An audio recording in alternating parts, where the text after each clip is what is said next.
So why don't go ahead and get started, Dave, if you'd like to go ahead and introduce our guest speaker.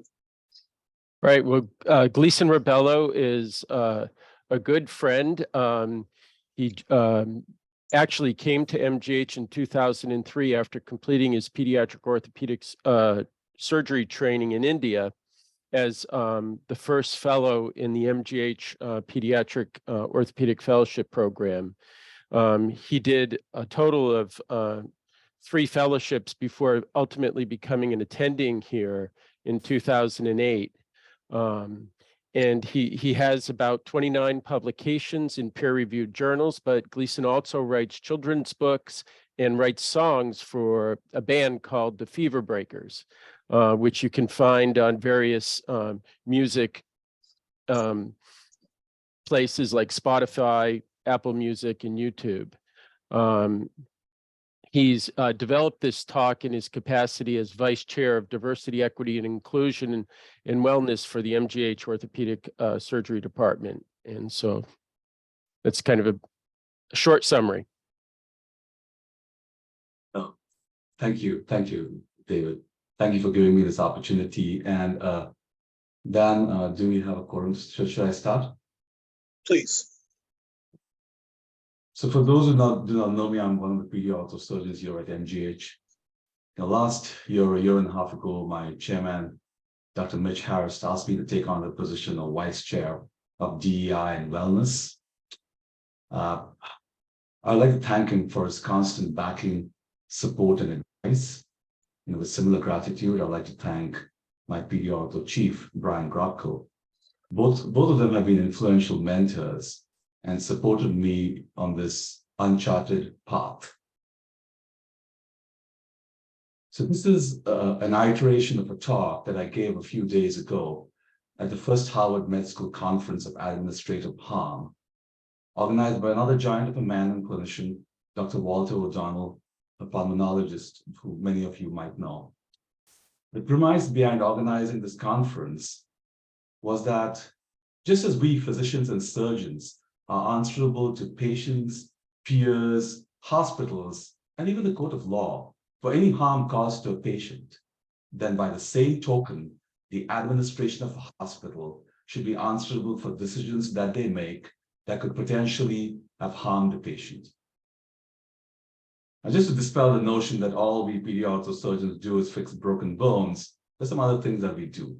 And this is this one I did in the Shriners with Kyle Eberlin and Bronco, where this 9-year-old female with a loss of femur as a result of osteomyelitis. This happened to her in the Dominican Republic.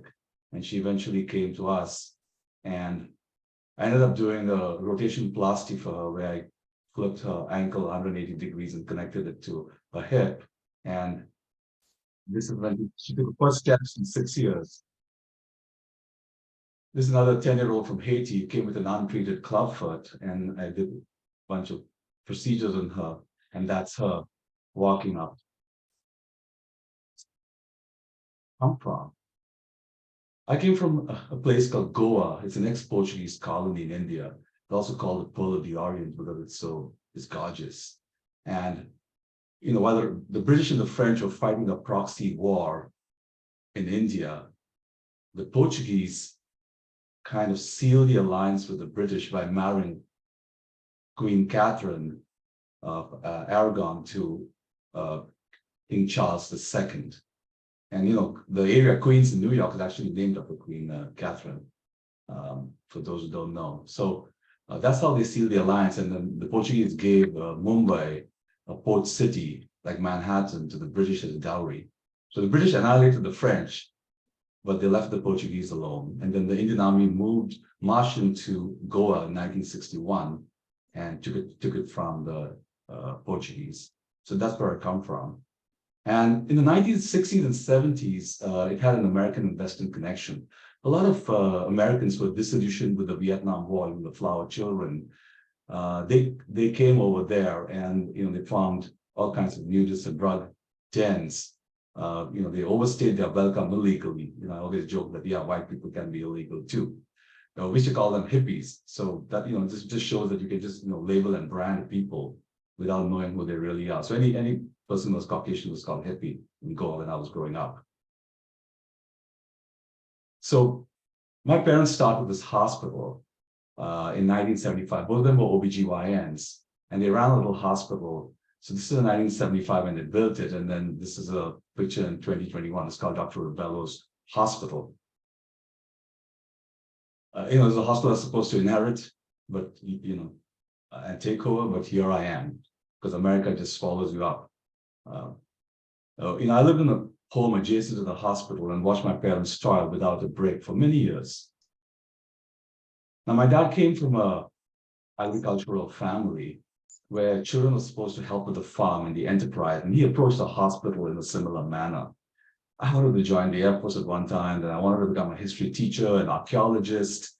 And, my dad was not impressed with my vocational choices. And, in India, the path to medical school has to be made at the age of 16, or rather, a decision. And if you're able to get through a very competitive system by 18, you are in med school. So, I was dithering, and finally my dad, who was the benevolent authoritarian, had enough of my vacillating and came up with a solution. And he said, hey son, there's a new field that people are going into. You should strongly consider doing it. It'll help our hospital's cause, especially since you don't want to become a physician. So I said, Dad, what's this field you're talking about? And he said, it's called Hospital and Healthcare Administration. So I almost became a hospital administrator. And as a result, I feel a strong sense of kinship with this group of people. And it really pains me to see that all of us that work in healthcare have a sort of Miguel de Cervantes's novel character, Don Quixote. And we have a Don Quixote approach where we see imaginary enemies everywhere and tilt at windmills. So who's the real enemy? And I am a very visual person. So I designed this graphic with my 14-year-old daughter's help. She understands graphic design apps better than I do. And I see, healthcare as a carcass of an animal. Pork is apt in this case if there's so much waste in healthcare. That is being pulled in different directions by multiple entities.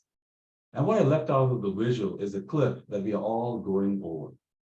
So, we have the medical legal system, big pharma, politicians, healthcare insurance companies, clinicians, even the patients and the administrators who are tugging at this. So who's the enemy? I think it's all of us. And one can take almost any sphere of life and put the word politicians in as enemy number one, and you're going to get that one right. I guess it just comes to the territory of being a politician. Now, there's this article from 1964 in the New York Times, which questions whether there are too many lawyers in Congress. And I don't think that overrepresentation has gotten any better in 50 years. If anything, it is overrepresented by lawyers, and that comes with its own baggage. Then the drug and pharma industry, also extremely easy to bash. And that comes to the territory of what it takes in the capitalistic system to bring out one successful drug or device that can make life better for millions. We have stories of innovation and intellect and hard work laced with greed and avarice at times.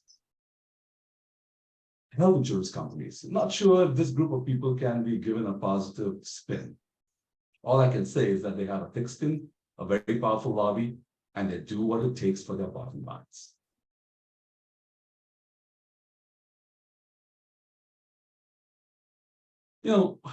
Let's not leave ourselves out of this. We too need to introspect into ourselves and think of how we too have sullied the sheen of the profession. That we too have done our fair share to lose public trust. And these are a few headlines from well-respected publications and lawyers that reflect the same. So who's the enemy? It's all of us. And I will relegate the rest of my talk to talking about two of these entities, administrators and clinicians, because there's not much we can do about the other entities, the medical legal system, pharma, politicians, unless we, clinicians and administrators, unite, share common interests and goals, and then take on the rest of them and make them do the right things by the patients and us. So between clinicians and administrators, is this really a battle between good and evil, or is it just reality? I got this from a post by a very thoughtful pediatric surgeon called Eric Pearson. I don't know whether you're familiar with him. And, what I glean from that is that physicians and administrators share a common DNA, which is to do good. No one joins this field to do bad things. But there's a difference in the approach because clinicians prioritize patient care, while hospital administrators prioritize financial sustainability and operational efficiency. And on the other hand, administration may not fully understand clinical complexity and the nuances of patient care, while physicians may not fully understand the constraints facing the hospital. So what can we on the front lines do better? And when I say we, I talk about clinicians, I talk about us, nurse practitioners, physician assistants, all of us who deal with patients, including those who take the phone, our admins. So we can be respectful, we can understand financial constraints of the system, we can continue being adaptable, and most importantly, maintain the highest standard of ethics.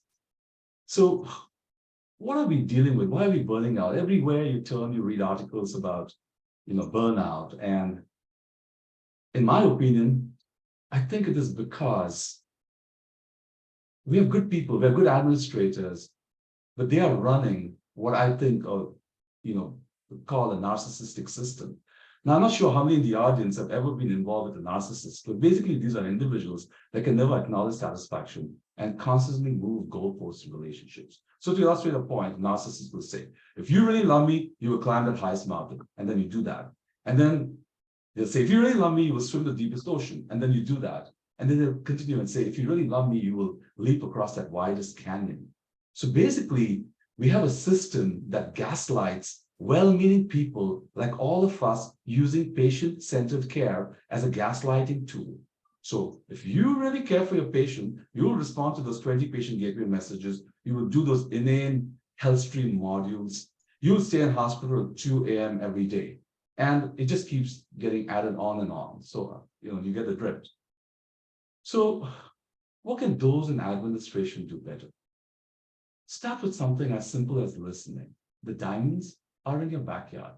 You do not need to spend a lot of money on outside consultants for most things. And then be present, like really present. Be there when things get busy. Be there at nights if you can. That's the only way to win the respect of the clinicians. And I'll give you an example of, a small event that happened many years ago. Tom Lynch, a famed oncologist and cancer researcher, was made the chief of the NGPO. And I was toiling in clinic in Foxborough, a junior attending, and he walked up to me and he said, "Hey, I'm Tom." And I said, "Tom, who?" And he said, "I'm Tom Lynch." I said, "Oh, you're the new NGPO chief." And then we talked a bit, and then he said, "Is there one thing that I can do to make your life easier? Don't tell me, to bring the moon down to the earth or something crazy like that, but just tell me one thing that I can do to make your life easier." And I told him that for a whole month, I'd been unsuccessfully trying to get a dragon, the nuance dragon, to do my dictations. And it was affecting my efficiency and output. And he took down my name and email, and voila, I had a dragon on my desk the next morning. So I don't care what anybody said about Tom Lynch, but he was God for me. And there's a joke that when he resigned from the NGPO, he said, and I'm not sure if it's true, he said it's easier to cure cancer than to manage a big hospital. And then the last bullet point, that I think a lot of well-meaning clinicians join administration and then turn into the people best described by this bit of graffiti from the school wall, that we are the people your parents warned you about. Then what else? Know that we're not impressed by numerous Zoom meetings. Get out of the meetings and get on the ground. I feel that in 10 minutes, you can learn on the ground what will take you a month of Zoom meetings to do. If you add another initiative or measure, be mindful about the time burden on clinicians. And Dan Gus, is one of my colleagues in Foot and Ankle, has a great analogy where he says, all these quality and safety initiatives are akin to adding another scoop on your cone. It's great till you're walking around with 8 scoops in your cone. You cannot balance them, and if you try to eat them, you're going to get indigestion. Do not make us jump through increasingly difficult hoops to justify hiring a revenue-generating person, when it comes across to us that there's no such requirement when hiring an administrative person. And most importantly, do not take our time for granted. And so avoid And this was a great article that came out some months ago about, getting trapped in a bubble of optimism. So there are all these new initiatives that constantly come from up above and may not be implementable in their present forms for multiple reasons. But if decision makers and superiors are trapped in a bubble of optimism and brush up ground realities as getting in the way of a can-do spirit, which all of us possess to get where we have. So, for instance, someone at the top of the chain came up with an idea, just to illustrate this for you. Let's invade Iraq. And then it takes a life of its own. And can you imagine what it was like in the war rooms prior to the invasion of Iraq? There must have been a bunch of people thinking it was a bad idea. But anyone raising doubts was considered unpatriotic and pessimistic. I'm certain, Rumsfeld and Bush wanted can-do people in the room all the time. And I guess this happens in healthcare too, where leadership comes up with an idea that could be as ridiculous and damaging as Vietnam or Iraq. And then everybody runs with it because they don't want to be thought of as negative or can't do. Now, my recommendation to administration is do not confuse conscientious and well thought out objections with pessimism or negativity. Now, do all these rating systems like Magnet, US News rankings reflect ground realities of the merits of the institution, or are they false gods that we blindly worship? In other words, are these really real? Or at some level a part of an entire industry created around polishing turds, or worse, rolling them in glitter? And as always, I think the answer lies somewhere in the middle. I think they're important and reflective of the situation on the ground to a certain extent, and they also, they help us try to get better and take certain measures to get better. But from a clinician's viewpoint, administrators need to be mindful about coming across as more interested in solving problems than just winning the ratings game, because we are really not interested in winning the ratings game as much as solving our problems on the ground.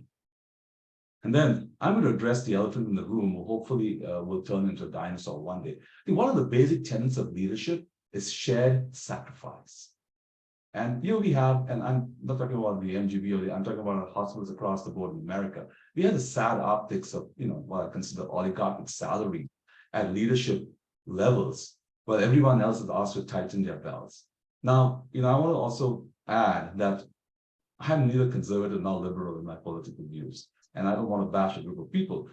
And what I want to say is controversial as a DEI vice chair. But I think that in the spirit of American entrepreneurship, it is okay for Elon Musk, Steve Jobs, Bill Gates, and Jeff Bezos to make some of the money that they did, because they introduced a new concept, changed the whole paradigm of thinking, and worked hard to make it happen. But for the life of me, I'm unable to understand why the CEO of a health insurance company, should take home millions of dollars, or the CEO or the executives of a nonprofit hospital, for that matter, even if they built the hospital with their bare hands, like my dad and mom did. Now, here, the Lown Foundation has done a lot of good work on that front.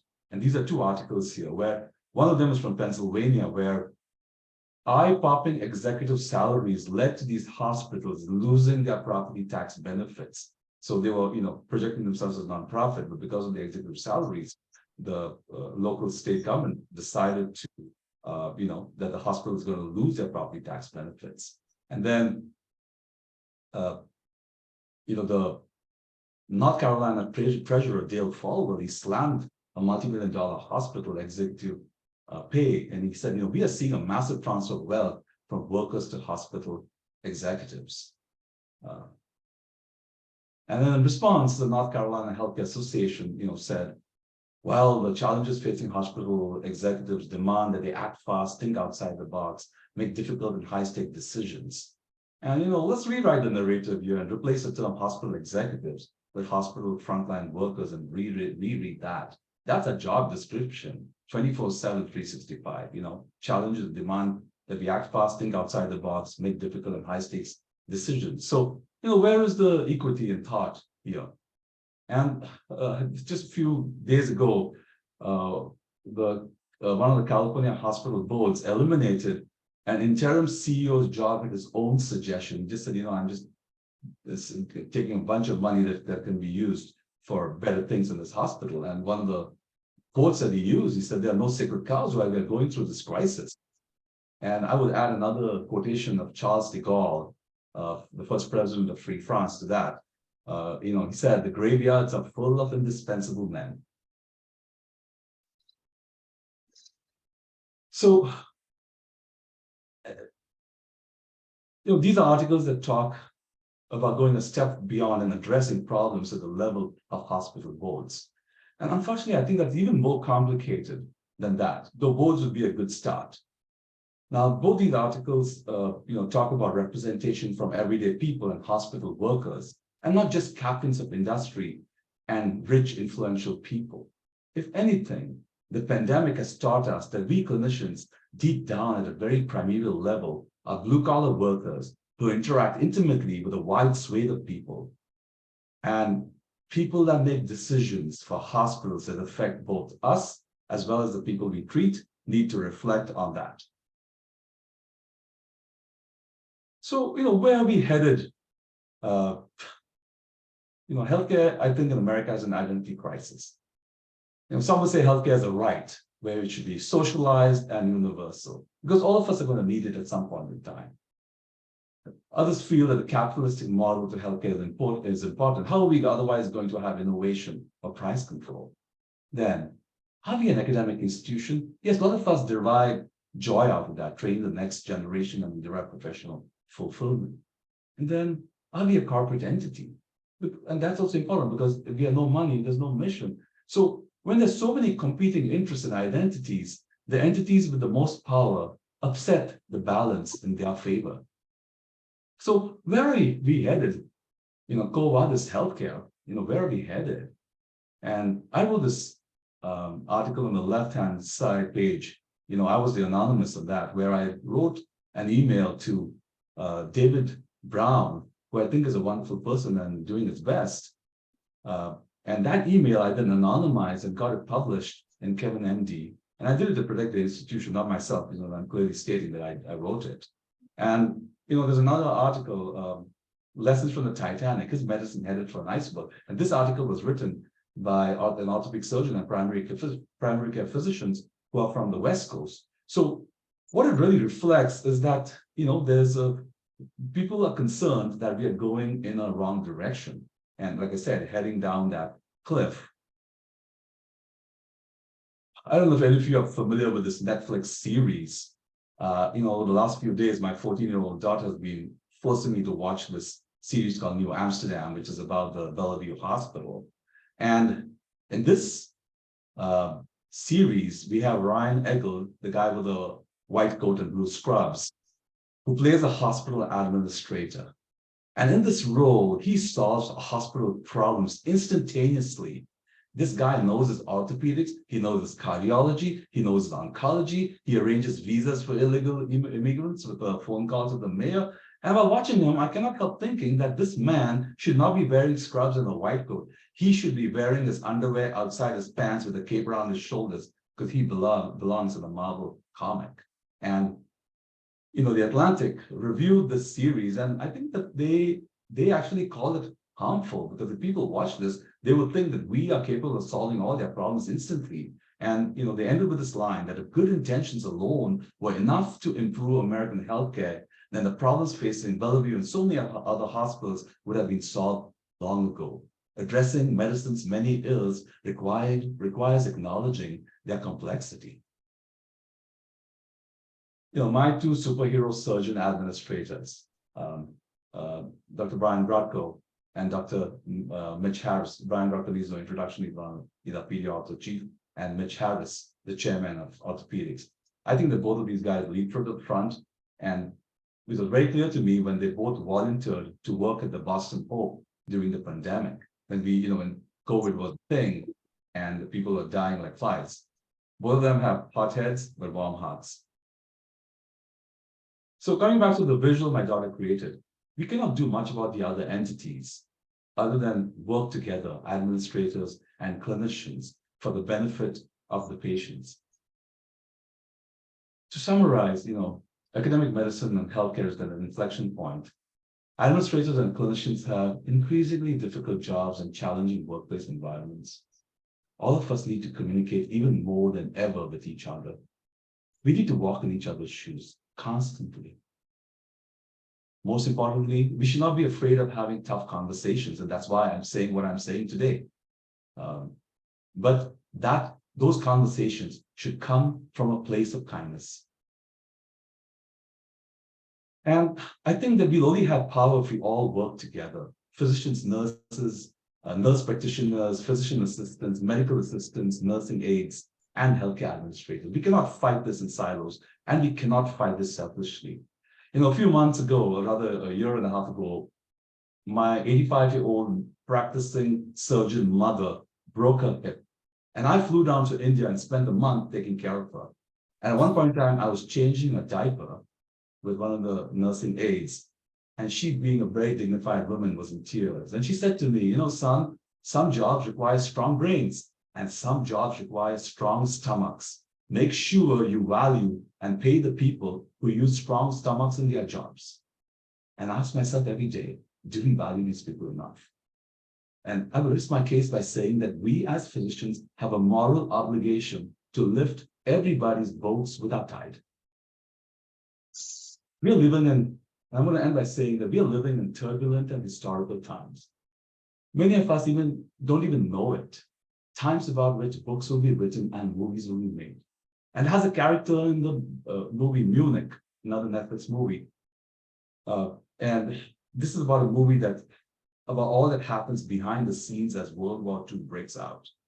And he grabs his friend who's having a meltdown by his collar and says, we don't choose the times we live in, we can only choose how we respond. Friends, what happens to American healthcare going forward depends on how we all respond. Thank you.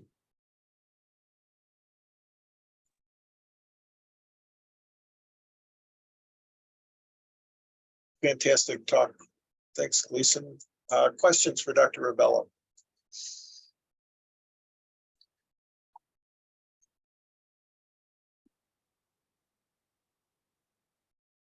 Challenge for all of us. David? Yeah. Hey, Gleason, I thought that was an excellent talk. What can you say to us in pediatric surgery and pediatric orthopedic surgery to your present audience about some granular ways that you see us either not getting involved in this struggle or avoiding it? Where can we do better, as a specific group?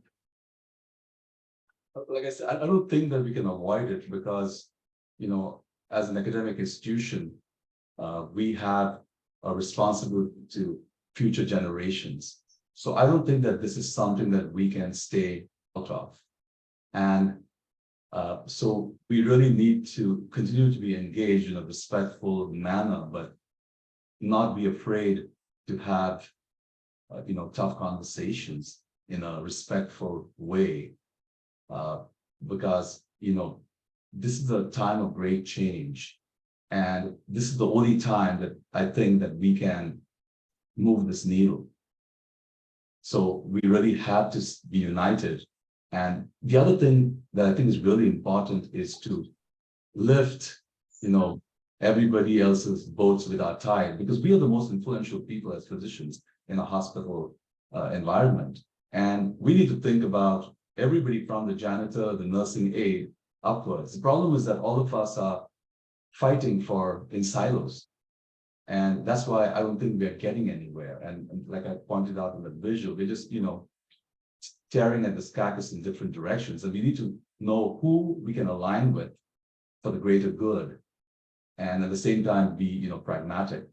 So we really have to be constantly talking and constantly, reaching out to the administration, but be respectful. But at the same time, not be afraid to have tough conversations.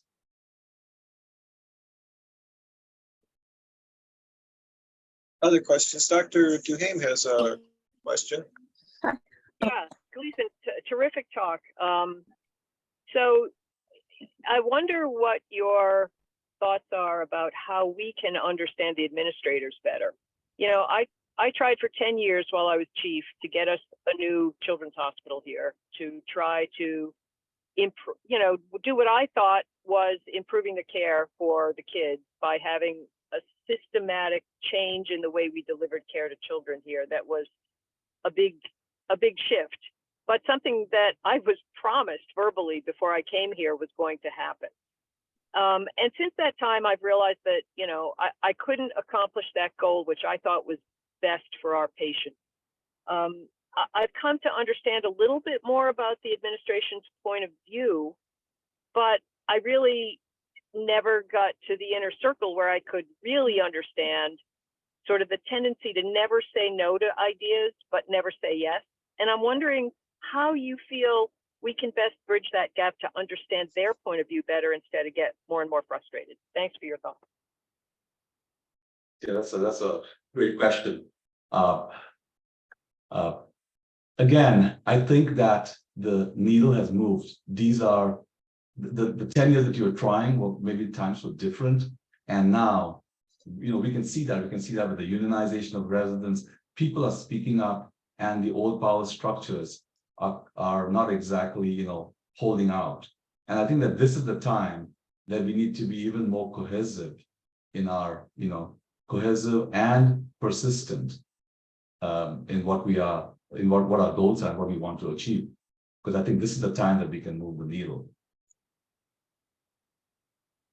Dr. Keller has a question. Casey, you're muted, Casey, if you're talking.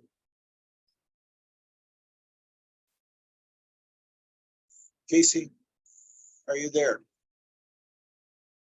Other questions? We'll come back to Dr. Yes, I am. Sorry. I'm having a, can you hear me now?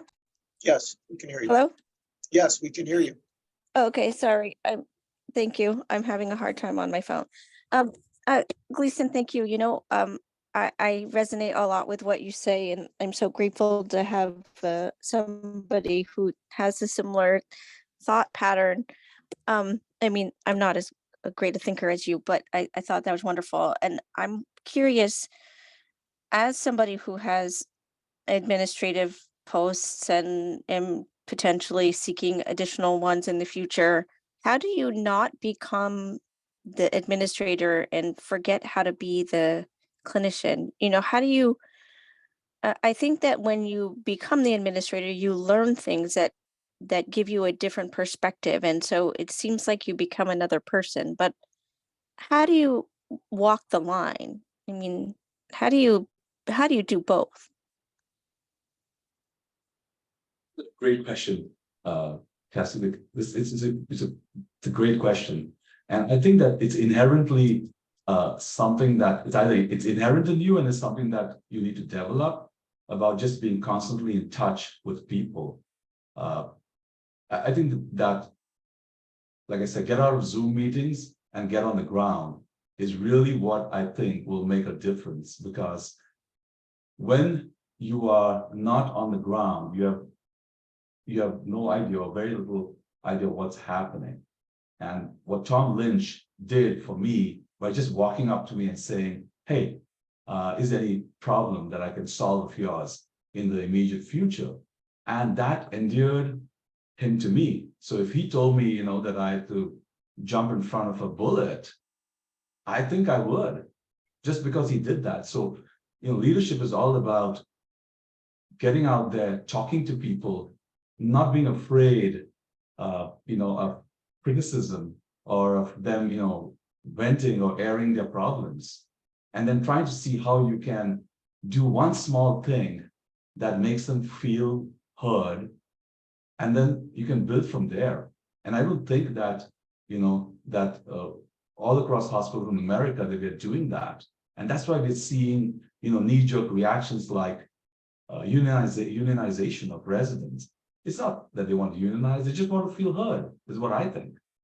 So this is really a time of great change. And I think that whoever is in leadership really needs to not just walk the line, they need to cross the line on the other side constantly to gain the trust of people in the trenches.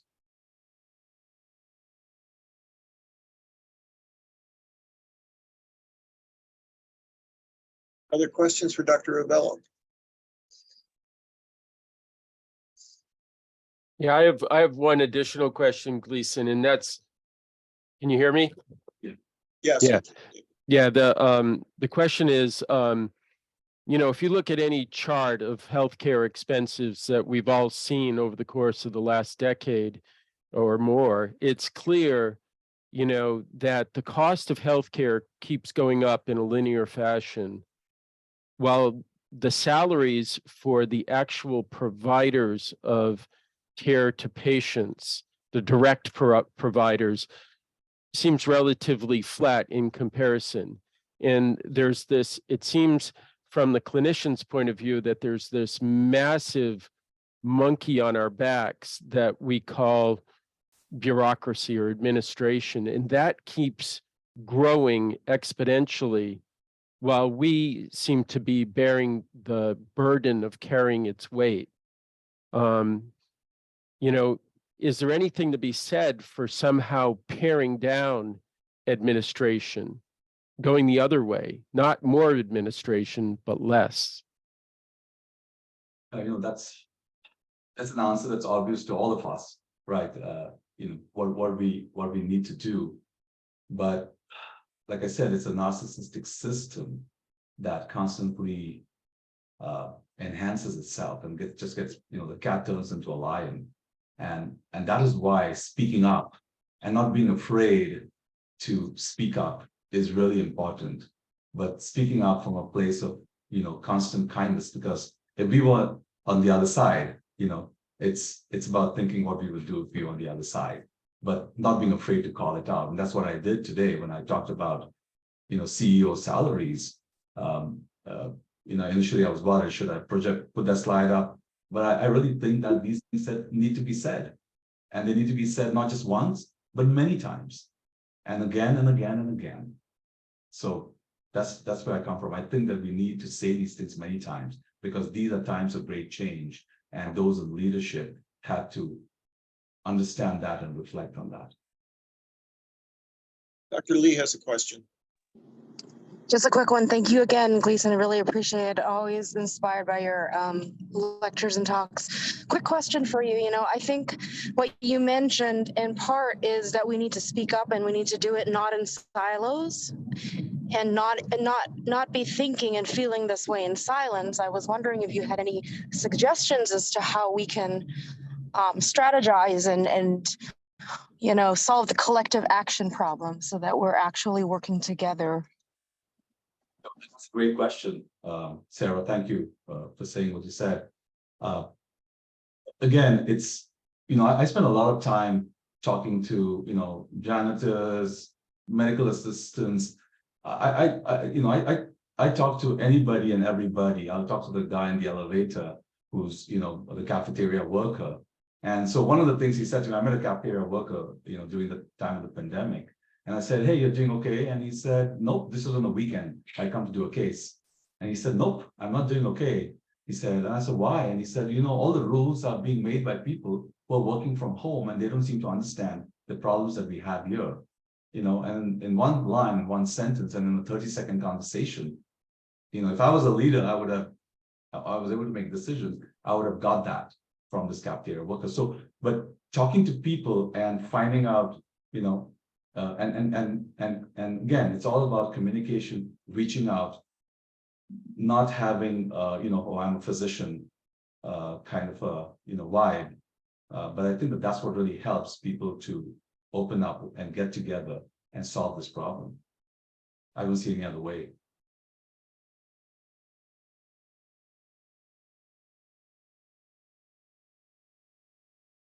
Any other questions for Dr. Rebello?